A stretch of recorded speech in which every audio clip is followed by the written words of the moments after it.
지구촌교회 성도 중 일부가 법원에 최성은 담임 목사 사임 수리 효력 정지 가처분 신청서를 제출했습니다.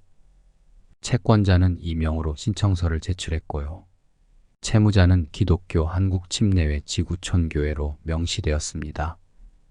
법원의 신청 취지는 최성은 담임 목사가 사임되었으나 실질적 사임 사유가 존재하지 않고 사임은 무효라는 것입니다.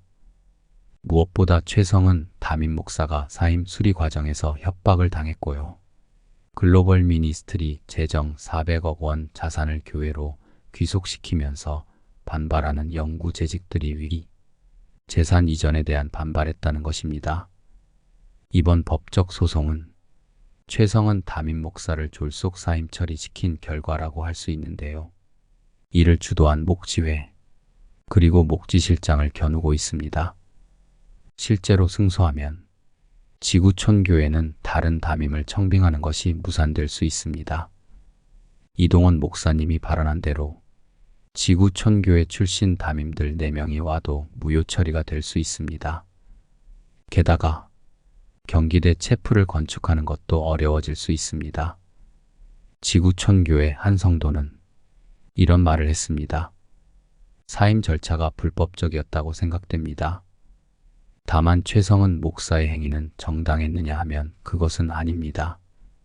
형사고발 대상이 되며 처벌될 수 있는 사항이라고 생각되고 그러면 해임까지 갈 수 있는 사항이라고 봅니다. 그러면 다시 원점으로 돌아가 최성은 목사 사임이 불법적 절차로 인해 사임 무효 판정을 받아 지구촌 교회로 돌아오게 되면 교인들이 수긍하고 가만히 있을까요?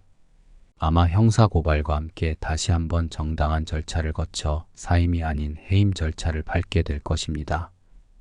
그로 인해 과거 관례처럼 사임한 담임 목사에게 주던 소위 전별금 지급에 대해 동의할 재직은 많지 않을 것으로 봅니다. 영상에서 문제를 제기하는 불법적 절차 주장에 동의합니다. 바로 잡아야 합니다. 그리고 최성은 목사의 불법적인 공금 유용과 갑질에 대해서는 분명히 책임을 물어야 하고 책임을 지도록 해야 합니다. 그것이 진정 건강한 교회로 바로 세워지고 다시는 이런 일이 반복되지 않을 것입니다. 최성은 목사가 지구촌 교회 강단에 다시 설 수 있을까요? 가능성은 제로입니다. 이미 상당수 교인의 마음은 더 이상 비리나 갑질에 연루된 목사의 설교를 듣고 싶지 않을 것이라는 것입니다. 맞습니다. 최성은 목사님이 다시 돌아올 수 있더라도 다시 강단에 서기 쉽지 않을 겁니다. 그러나 문제는 지구촌 교회는 이런 법적 소송으로 쉽지 않은 과정을 겪을 것입니다. 사임되어야 할 담임이라도 제대로 절차를 밟지 않으면 사임이 되더라도 쉽지 않습니다. 치루어야 값이 있습니다.